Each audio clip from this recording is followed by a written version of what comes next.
It was truly exciting to hear from the Minister so engaged with what we're doing, but now what we have is a chance to actually hear from those prominent defence scientists who are really pushing the edge of the envelope and innovating. What you're about to hear is a number of our scientists give pictures. These pictures are aimed at showcasing to you a wide variety of the work that we are doing in DST for land, aerospace, maritime, weapons and cyber. These technologies have been developed or are on the cusp of being transferred to capability.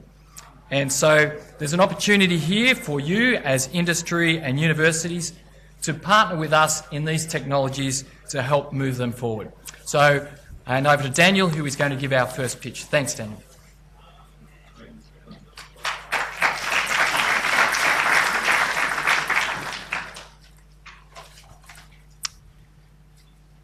Civil and defence authorities need better ways to detect and identify dangerous radiological threats, dirty bombs, deadly exposure devices, and illegally smuggled nuclear materials. The Radiological Defence Science Team have developed a high-level radiation simulation capability that enables us to test various detection and protection systems against all manner of radiological threats, from the simple stuff we can get our hands on to the sources that are too exotic and too dangerous to work with in the lab. This capability has led the development, refinement, and production of our own gamma imager, a device which images unseen gamma radiation, locating and identifying dangerous radiological sources a safe distance from the threat. With your help to further test and develop this capability against current and future radiation technology, we can be sure that when a novel threat emerges, it won't be the first time we've seen it.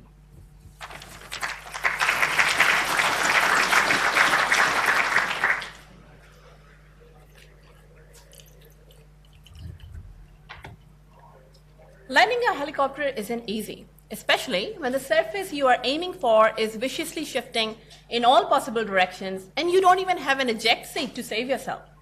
Here's our new ship, LHD, and our analysis has shown that not just the ship movement, but wind speed and direction create a complex flow around ship superstructure. Pilots can't see the turbulence and radars can't sense it. We have developed tools to predict conditions that may cause aircraft controllability issues. Our predictions make helicopter launch and recovery on ships efficient and safe. So far, we have helped Australian Navy to get certification to operate one helicopter at a time on LHD. With you as our partners, we want to help our Navy to get certification to operate 6 helicopters at a time on our biggest ship, extend support to our allies, oil and gas industries, and other helicopter operators. If you would like to work with us, talk to us at Aerospace Division Stand. Thank you.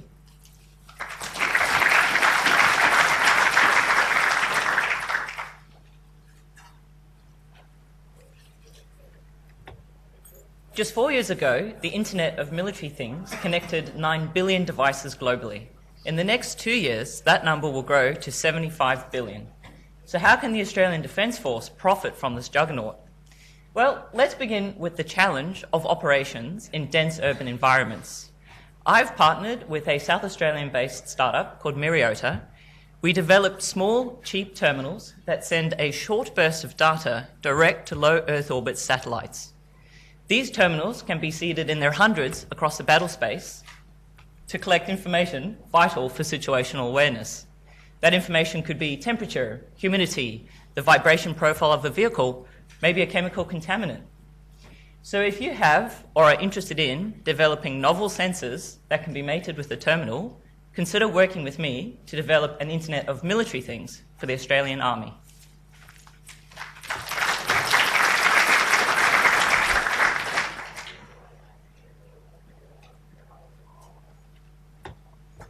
Rocket science. It's not exactly politics, but it is big again on the world stage. And I don't think it's because the problems are getting any easier, but we are getting more innovative in how we approach those problems. And a good example of this is the Seaghost tool. Jointly developed between DST Group and the US Air Force Research Laboratory, this tool harnesses the amazing power of blockchain technology. It uses engineering design algorithms coupled with a pseudospectral trajectory optimizer, all wrapped inside a genetic algorithm, to deliver a capability described by DARPA as exceedingly innovative and offering significant potential for improving future military systems. But we can do more. Whether you have expertise in neural networks or genetic algorithms, maybe you've got a future application that could benefit from this, say responsive space access for nanosatellites. Come and talk to me at the Weapons and Combat Systems booth in the Marquee, and we can discuss taking this significant potential and turning it into significant kinetic.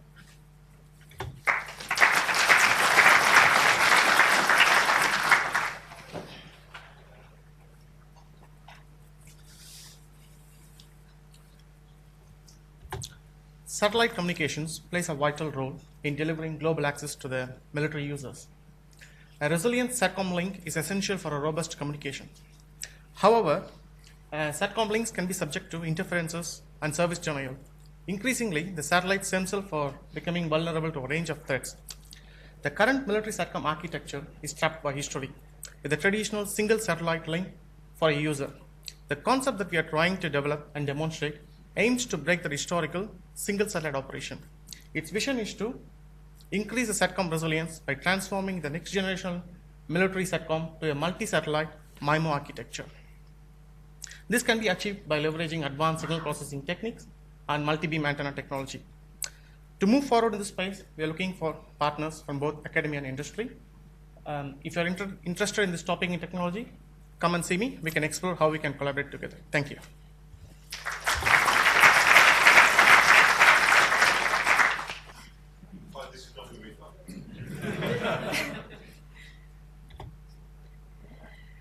Space 2.0. It's the new space revolution that's transforming the global space industry, and we at DST are part of it.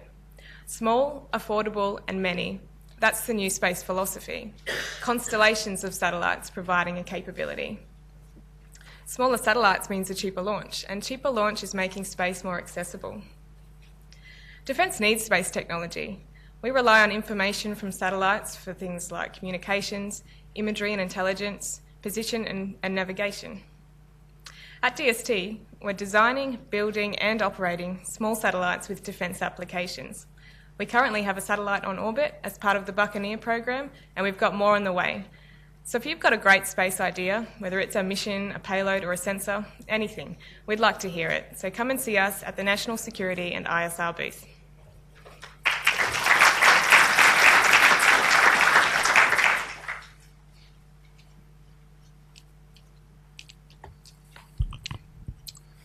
So I'm sure we'd all agree that having the right people, the right expertise and the right equipment in the room can be the difference between a project that's successful and one that's not. I'm from Research Services Division, and we maintain on-site IT, engineering and manufacturing capabilities that can be accessed to support industry partnerships.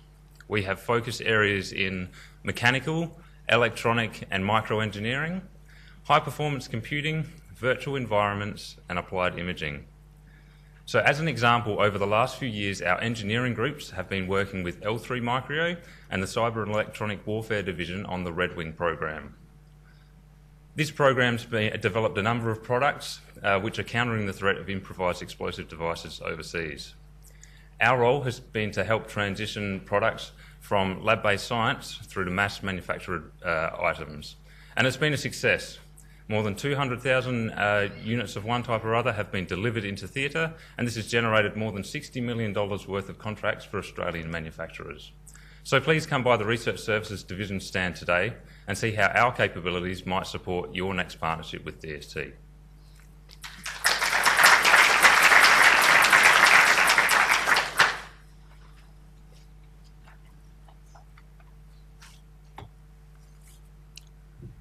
Corrosion costs the Royal Australian Air Force more than $230 million a year. That's both to find and to fix. And this is business as usual.